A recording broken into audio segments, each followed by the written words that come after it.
ព្រះគម្ពីរហេណុកជំពូកទី100ចូលប្រុងស្មារតីហើយគិតពិចារណាអំពីឋានសួគ៌អោពួកកូនចៅនៃឋានសួគ៌និងអ្នកដែលធ្វើកិច្ចការសម្រាប់ព្រះដ៏ខ្ពស់បំផុតអើយចូលកោតខ្លាចទ្រង់ចូលកុំអោយនាំខ្លួនរបស់អ្នកឲ្យធ្លាក់ទៅក្នុងការអាក្រក់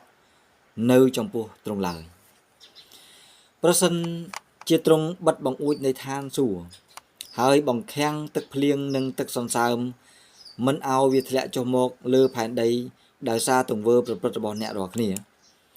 ហើយបើសិនជាទ្រង់បញ្ជូនសេចក្តីក្រោធរបស់ទ្រង់មកលើអ្នករាល់គ្នាតាមទង្វើប្រព្រឹត្តរបស់អ្នករាល់គ្នានោះអ្នករាល់គ្នាមិនមែនជាអ្នកដែលអាចខាត់ខាំងទ្រង់បានឡើយព្រោះអ្នកបានបញ្ចេញសម្លេងប្រឆាំងនឹងសេចក្តីសុចរិតរបស់ទ្រង់ដោយភាសាយ៉ាងប្រហើនដ៏ក្លាហានឥតអៀនខ្មាស់សម្រាប់អ្នករាល់គ្នាដែលធ្វើបែបនោះនឹងគ្មានសន្តិភាពឡើយតើអ្នកមិនដែលឃើញពួកស្ដេចនៃសំពៅទេឬអីពីរបៀបដែលទឹករលកបោកបក់ត្រូវបាក់បែកសំពៅទាំងនោះជាចម្រៀកដោយសារខ្យល់ហើយក៏បានសម្ដែងឲ្យឃើញគ្រោះមហន្តរាយយ៉ាងធ្ងន់ធ្ងរដែលដូចនោះហើយបានធ្វើឲ្យពួកគេភ័យខ្លាចពីព្រោះទ្រព្យសម្បត្តិរបស់ពួកគេទាំងអស់បានផ្ទុកនៅលើសំពៅទាំងនោះនៅលើសមុទ្រហើយនៅក្នុងចិត្តរបស់ពួកគេមានតែអំពើអាក្រក់ដោយហេតុនោះបានជាគ្រោះមហន្តរាយបានលេបត្របាក់យកពួកគេទាំងអស់ទៅហើយពួកគេក៏ត្រូវវិនាសនៅក្នុងសមុទ្រទាំងអស់បងតើសមុទ្រទាំងមូលទឹកទាំងអស់នឹងចលនាការរំជើបរំជួលដែលនៅក្នុងវាតើមិនមែនជាស្នាព្រះហស្ថរបស់ព្រះដ៏ខ្ពស់បំផុតទេឬអីតើមិនមែនទ្រង់ទេឬអីដែលបានដាក់ក្រវ៉ាត់ខ្សាច់ជុំវិញនិងបិទត្រាដើម្បីមិនឲ្យវារំលងហួសតើវាមិនរីងស្ងួតឬភ័យខ្លាចដោយគ្រាន់តែទ្រង់បន្ទោសទេឬអីខណៈដែលត្រីនិងអ្វីៗទាំងអស់ដែលនៅក្នុងវាត្រូវងាប់ទាំងអស់ហើយមានតែអ្នកប៉ុណ្ណោះអោពួកមានបាបអើយដែលរស់នៅលើផែនដីហើយមិនចេះកោតខ្លាចដល់ទ្រង់តើមិនមែនជាទ្រង់ទេឬអីដែលជាអ្នកបង្កើតឋានសួគ៌និងផែនដីនិងរបស់សពសារពើនៅលើឋានទាំងនោះផងហើយតើអ្នកណាដែលបានផ្ដល់ចំណេះដឹងនិងប្រាជ្ញាទៅកាន់អ្វីៗទាំងអស់ដែលកម្រើកនៅលើផែនដីនិងនៅលើសមុទ្រតើមិនមែនពួកស្ដេចនៃសំពៅទេឬអីដែលញាប់ញ័រចំពោះមហាសមុទ្រហើយតើពួកមានបាបមិនញាប់ញ័រចំពោះព្រះដ៏ខ្ពស់បំផុតទេឬអីអាមែនជំពូកទី100ចប់តែប៉ុណ្ណេះខ្ញុំនឹងបន្តជំពូកទី102ដោយជំពូក101បាត់ដូច្នេះសូមលោកអ្នកបងប្អូន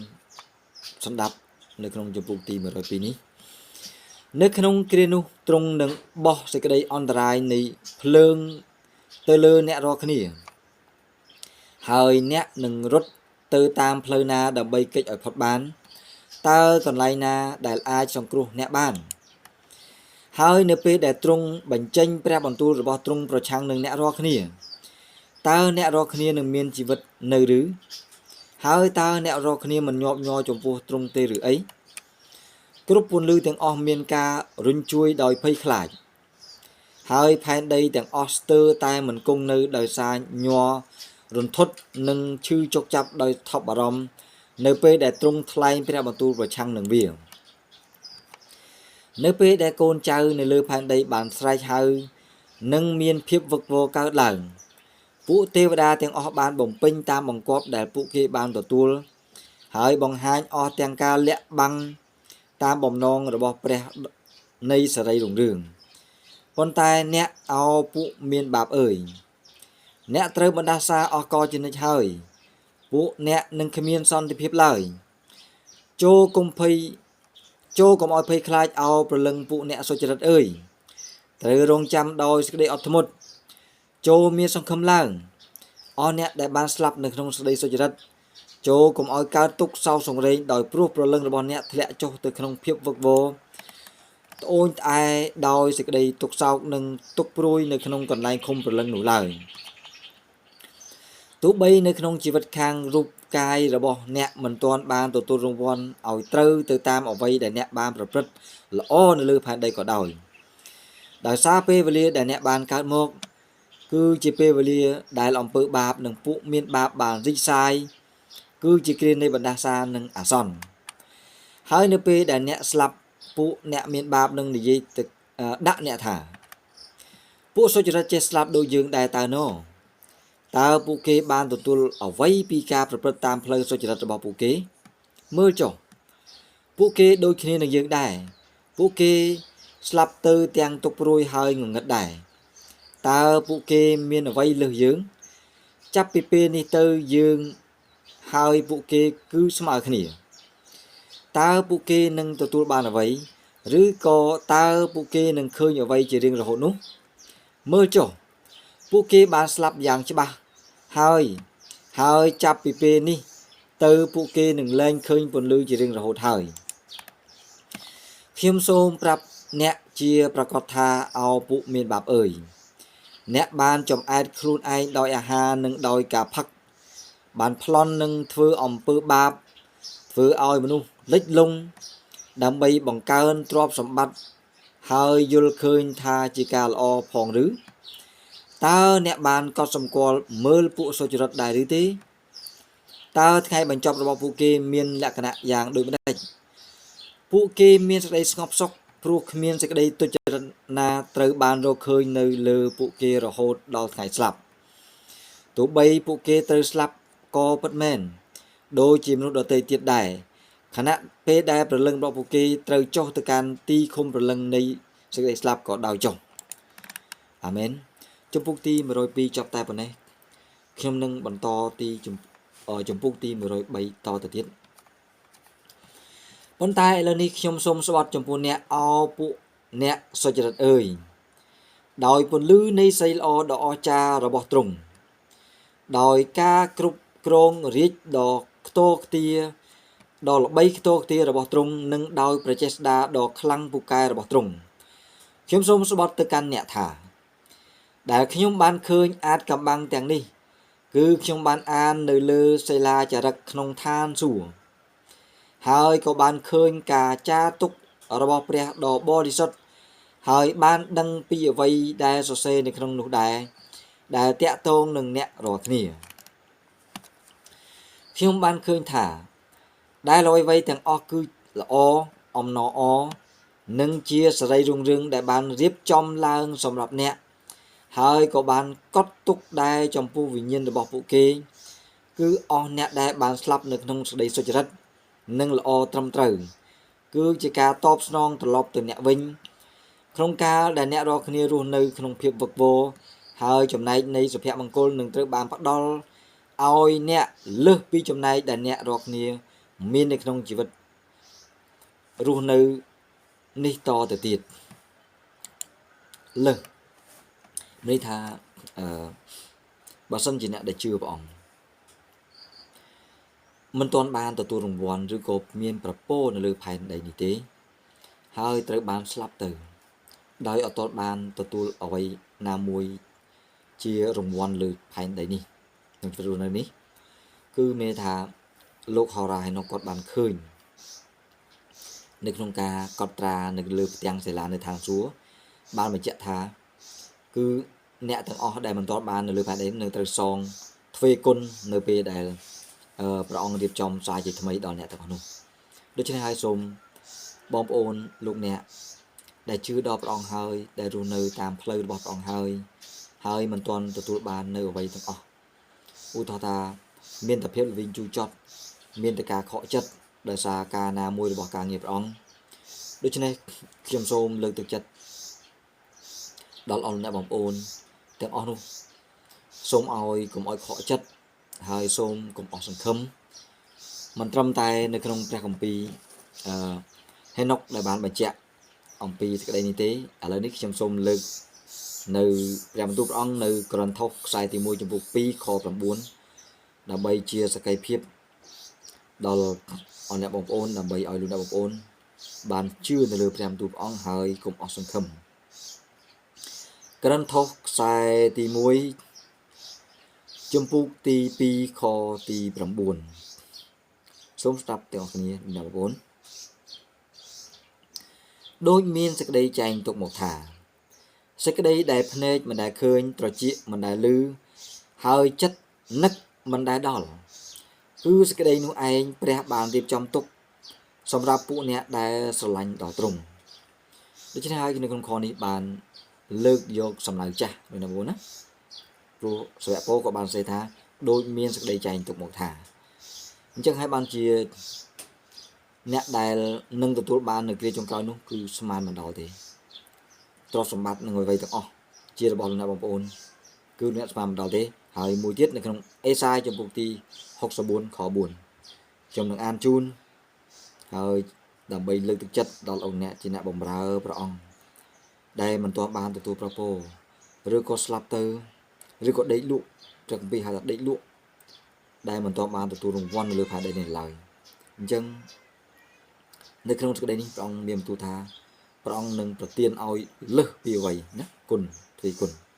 អេសាយចំពុក64ខ4ត្បិតចាប់តាំងពីចាស់បុរាណមកមនុស្សលោកមិនដែលឮក៏មិនដែលដឹងដោយសារត្រចៀកហើយភ្នែកមិនដែលឃើញព្រះឯណាក្រៅពីទ្រង់ធ្វើការជំនួសអ្នកដែលសង្ឃឹមដល់ទ្រង់ឡើយអញ្ចឹងហើយបានជាកន្លែងហ្នឹងគឺចង់បញ្ជាក់ប្រាប់ថាព្រះអង្គបានធ្វើការសម្រាប់យើងទាំងយើងមិនដឹងបងប្អូនណាអញ្ចឹងនៅក្នុងអេសាយនេះចង់បញ្ជាក់ប្រាប់ថាយើងអត់ដែលដឹងទេរឿងខ្លះយើងអធិដ្ឋានទៅព្រះអង្គមិនឆ្លើយតបការងារយើងធ្វើពេលខ្លះព្រះអង្គមិនទាន់បូកសរុបឲ្យយើងចង់និយាយចឹងដូច្នេះចុះប៉ុន្តែនៅពេលក្រោយយើងនឹងភ្ញាក់ខ្លួននៅពេលដែលព្រះអង្គចាប់ដើមកាត់ក្តីជំនុំជម្រះហើយនាំយករង្វាន់ទៅលោកអ្នកបងប្អូនបានភ្ញាក់ខ្លួនថាការដែលបងប្អូនធ្វើតិចបំផុតផងប៉ុន្តែព្រះអង្គឲ្យដល់លោកអ្នកច្រើនដូច្នេះខ្ញុំសូមបើកវងកញ្ចក់កន្លែងហ្នឹងហើយដើម្បីលើកទឹកចិត្តសូមបន្តទៀតព្រះគម្ពីរហេណូកចំពុក103ខ3វិញ្ញាណនៃអស់អ្នកដែលបានស្លាប់នៅក្នុងសេចក្តីសុចរិតនឹងឋិតថេរនៅហើយមានអំណរវិញ្ញាណរបស់ពួកគេនឹងត្រូវត្រេកអរសប្បាយហើយព្រះដ៏មានព្រះចេស្តាទ្រង់នឹងចងចាំពួកគេនៅចំពោះប្រភពទ្រង់គ្រប់ចំនួនការភ័យខ្លាចឬការអាម៉ាស់នឹងមិនដែលកើតមានចំពោះពួកគេទៀតឡើយនៅវិវរណៈក៏បានបញ្ជាក់ដែរថាព្រះអង្គនឹងជូតទឹកភ្នែកគ្រប់ទាំងការឈឺចាប់ការបាក់ទឹកចិត្តលោកអ្នកមិនបាច់បារម្ភទេពេលនោះព្រះអង្គគឺជាថ្នាំហើយនឹងព្យាបាលគ្រប់ទាំងការរបួសទាំងបេះដូងទាំងផ្លូវចិត្តនឹងត្រូវជាស្រឡះទាំងអស់ហើយនឹងព្រះអង្គនឹងតបស្នងទៅកាន់លោកអ្នកវិញដូច្នេះសូមមានមោទនភាពហើយសូមលោកអ្នកនៅតែឈរមកមុនសូមកុំរំកើដោយសារការណាមួយឡើយឬក៏ការមិនដែលទាន់បានទទួលអ្វីនោះឡើយសូមនៅតែបន្តធ្វើការបម្រើព្រះអង្គហើយស្រឡាញ់ដល់ព្រះអង្គពីព្រោះរង្វាន់ព្រះអង្គនឹងសងដល់អ្នកដែលស្រឡាញ់ដល់ទ្រង់អេមែនជាបន្តទៀតព្រះគម្ពីរហេណូកចំពុក103ខ4វេទនាដល់អស់អ្នកអោពួកមានបាបអើយនៅពេលដែលអ្នកស្លាប់នៅក្នុងអំពើបាបរបស់អ្នកហើយពួកអ្នកដែលចូលចិត្តអ្នកគេបាននិយាយដោយការគោរពចំពោះអ្នកថាមានពរហើយពួកមានបាបទាំងអស់នោះ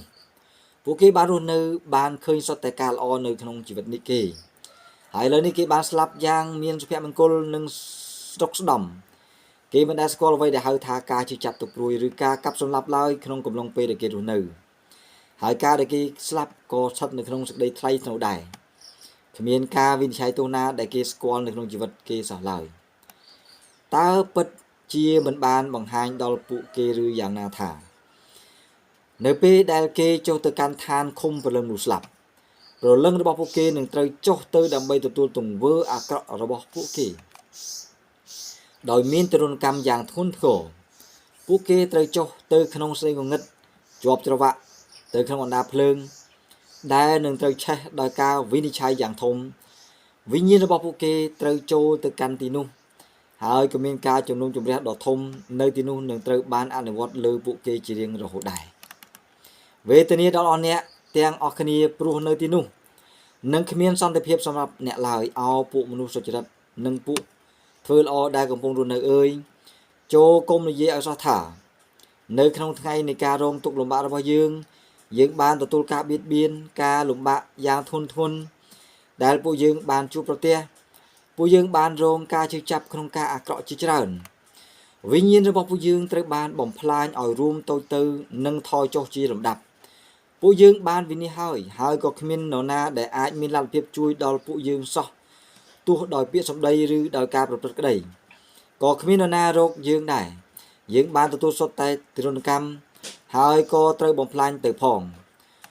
ពួកយើងគ្មានសង្ឃឹមសម្រាប់រស់នៅពីមួយថ្ងៃទៅមួយថ្ងៃពួកយើងខំប្រឹងមានសង្ឃឹមយ៉ាងពិតប្រាកដថាយើងនឹងក្លាយទៅជាក្បាលប៉ុន្តែពួកយើងបែរត្រឡប់ទៅជាកន្ទុយវិញពួកយើងបានទទួលការរងទុក្ខនៅពេលដែលពួកយើងខំបង្ហាញពីខ្លួនរបស់ពួកយើងប៉ុន្តែពួកយើងបានត្រូវលេបត្របាក់ទៅដោយពួកមនុស្សមានបាបនិងពួកដែលធ្វើអាក្រក់នឹមរបស់ពួកគេបានដាក់លើពួកយើងយ៉ាងធ្ងន់ពួកអ្នកទាំងអស់នោះបានអនុវត្តការគ្រប់គ្រងលើពួកយើងគឺជាពួកអ្នកដែលស្អប់និងរកគួនដល់ពួកយើងបានអោនកដាក់ចំពោះពួកអ្នកដែលបានស្អប់ដល់យើងប៉ុន្តែពួកគេគ្មានសេចក្តីមេត្តាតបមកយើងវិញសោះពួកយើងមានបំណងចង់រត់ភៀសខ្លួនចេញឲ្យផុតពីពួកគេក្រែងពួកយើងអាចគេចទៅងាយហើយបានសម្រាកខ្លះប៉ុន្តែពួកយើង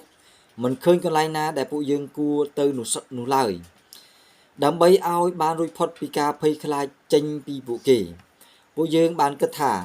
នឹងរកទីជ្រកកោនមួយជុំវិញការជឿចាប់របស់ពួកយើងពីពួកស្ដេចពួកយើងបានស្រែកប្រឆាំងចំពោះពួកអ្នកដែលបានលេបត្របាក់ពួកយើងប៉ុន្តែសម្រេចទាមទាររបស់ពួកយើង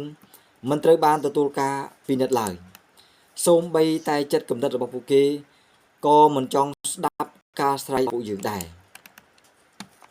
ប៉ុន្តែបែរជាឲ្យតម្លៃហើយជួយដល់អស់អ្នកដែលបានប្លន់ពួកអ្នកលេបត្របាក់ពួកយើងពួកដែលធ្វើឲ្យយើងធ្លាក់ចុះទៅវិញក៏បានលាក់បាំងអំពើអាក្រក់របស់ពួកអ្នកទាំងអស់នោះជាអ្នកដែលមិនព្រមទម្លាក់នឹមចេញពីករបស់ពួកយើងប៉ុន្តែបន្តលេបត្របាក់ធ្វើឲ្យលះលៃនិងសម្លាប់ដល់ពួកយើងក៏បានបិទបាំងមិនឲ្យឃើញការកាប់សម្លាប់ដែលបានធ្វើចំពោះពួកយើងព្រមទាំងធ្វើជាមិនចងចាំថាពួកទាំងនោះបានលើកដៃឡើងប្រឆាំងទោសដល់ពួកយើងដែរអញ្ចឹងកន្លែងនេះវិញគឺជាទុកទាំងអស់នោះជាទុកលំបាកដែលពួកអ្នកដែលរងទុកដោយសារជឿព្រះអង្គតែងតែសង្ឃឹមថាបានរួចខ្លួនសាកសានគេចផុតពីការត្រួតត្រាជិះជាន់គៀបសង្កត់ធ្វើទុកបៀតបៀនពីអ្នកដែលហៅថាអ្នកមានអំណាចឬក៏អ្នកដែលបៀតបៀនហ្នឹងណាឥឡូវនេះសូមស្ដាប់លោកហោរ៉ាហេនុកនឹងបញ្ជាក់ជូនទៅកាន់ពួកអ្នកដែលរងទុក្ខអស់នោះនៅក្នុងជំពូកទី104បន្តទៀតខ្ញុំសូមស្បត់ចំពោះអ្នកអោពួកអ្នកសុចរិតអើយថានៅក្នុងឋានសួគ៌ពួកទេវតាបានកត់ទុកនៅសេចក្តីល្អរបស់អ្នក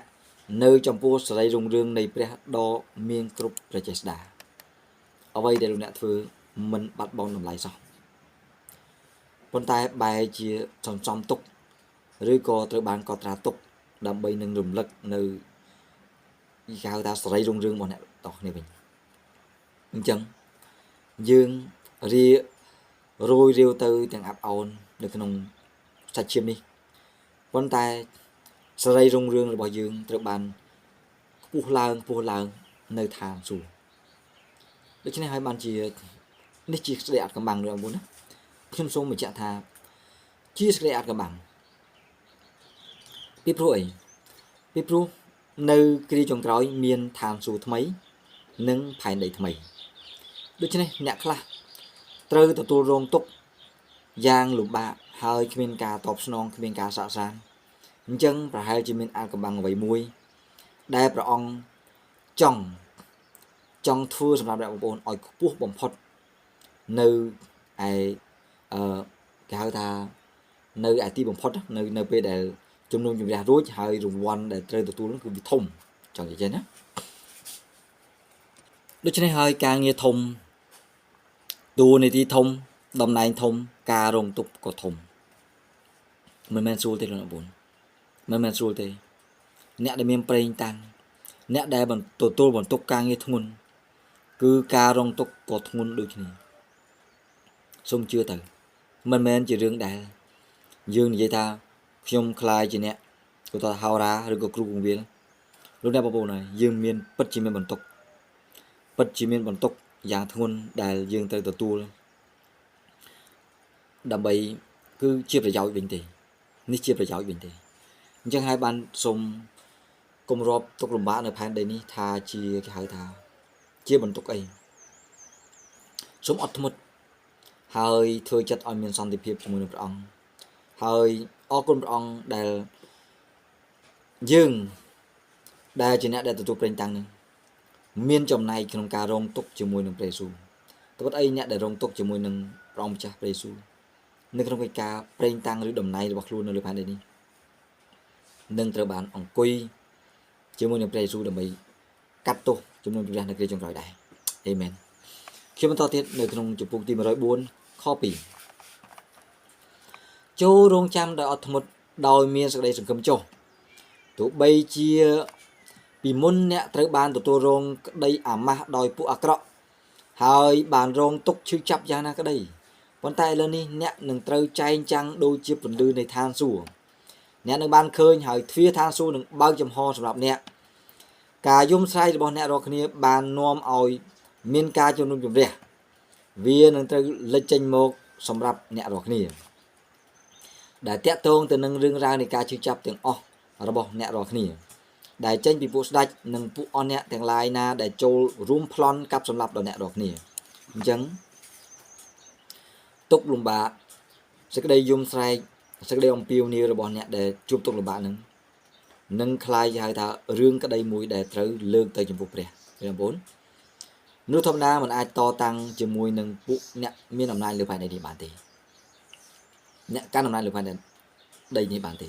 ប៉ុន្តែពួកបរិសុទ្ធព្រះបងប្អូនបើសិនជាអ្នកមានអំណាចតតាំងក្តីជាមួយនឹងពួកបរិសុទ្ធពួកអ្នកជឿដល់ព្រះអង្គទោះបីជាពួកគេរូរៀងទៅឬក៏ត្រូវរត់គេចប៉ុន្តែសេចក្តីអធិដ្ឋានរបស់ពួកគេសេចក្តីយំយាយរបស់ពួកគេនឹងត្រូវស្នើឡើងទៅដល់ព្រះដើម្បីកាត់ក្តីអញ្ចឹងលោកអ្នកបងប្អូនជ្រាបស្រាប់ហើយថាព្រះលើអត់ទាំងព្រះស្ដេចលើអត់ទាំងស្ដេចដែលទ្រង់ចង់លើកស្ដេចណាក៏បានទម្លាក់ស្ដេចណាក៏បានហើយព្រះអង្គដាក់អំណាចណាក៏បានដូច្នេះព្រះអង្គនឹងវិនិច្ឆ័យក្តីលោកអ្នកបងប្អូនស្គាល់ខនទេអញ្ចឹងរឿងនេះមិនមែនជារឿងធម្មតាទេព្រះដែលលោកអ្នកបងប្អូននឹងខ្ញុំជឿគឺជាព្រះដ៏ធំមហិមាអំណាចទ្រង់គ្មានដែនកំណត់គ្មាននរណាអាចគេថាបញ្ឈប់បើសិនជាព្រះអង្គខ្ញាល់ឬព្រះអង្គជំនុំជម្រះចំពោះស្ដេចណាលើផែនដីហើយគឺស្ដេចនឹងមិនអាចរួចខ្លួនទេសូមចាំអំពីអ៊ីស្រាអែលនៅក្នុងគ្រាដែលព្រះអង្គជំនុំជម្រះដើម្បីកំចាត់កំចាយពួកគាត់ទៅបាប៊ីឡូននោះយើងឃើញទេរាជរបស់ព្រះអង្គផងក៏មិនអាចទប់ស្កាត់រឿងទាំងអស់នោះបានដែរដូច្នេះយើងដោយសារព្រះបន្ទូលនេះយើងដែលជាអ្នកជឿយើងពិតជាមានសង្ឃឹមហើយយើងកុំខ្លាចក្នុងការរស់នៅបង្ហាញពីសេចក្តីសុចរិតនិងព្រះបន្ទូលរបស់ព្រះគឺយើងមិនត្រូវលោកលំជាមួយនឹងការអាក្រក់ទោះបីជាអ្នកមានអំណាចបង្ខិតបង្ខំឬក៏យ៉ាងណាក៏ដោយអ្នកបងគឺយើងរស់នៅក្នុងសេរីពិតនៃព្រះបន្ទូលរបស់ព្រះអង្គដូច្នេះរឿងនេះគឺជារឿងសំខាន់សម្រាប់ជីវិតយើងទាំងអស់គ្នាអរគុណព្រះអង្គខ្ញុំនឹងបន្តទៀតព្រះគម្ពីរហេណុកជំពូក104ខ3ចូលរងចាំដោយសេចក្តីអត់ធ្មត់ហើយមានសង្ឃឹមចុះចូលកុំបោះបង់ចោលសេចក្តីជំនឿរបស់អ្នកឡើយត្បិតសេចក្តីអំណរដ៏អស្ចារ្យរបស់អ្នករាល់គ្នាដូចជាទេវតានៅលើឋានសួគ៌ដែរចូលដឹកនាំខ្លួនរបស់អ្នក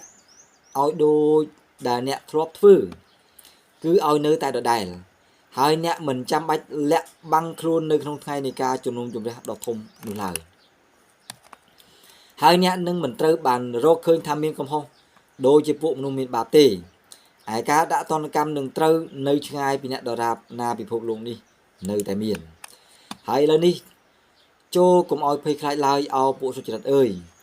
នៅពេលដែលអ្នកបានឃើញពួកមានបាបគេបានសម្រេចផលឬក៏ជោគជ័យនៅក្នុងផ្លូវជីវិតរបស់ជីវិតរស់នៅរបស់ពួកគេ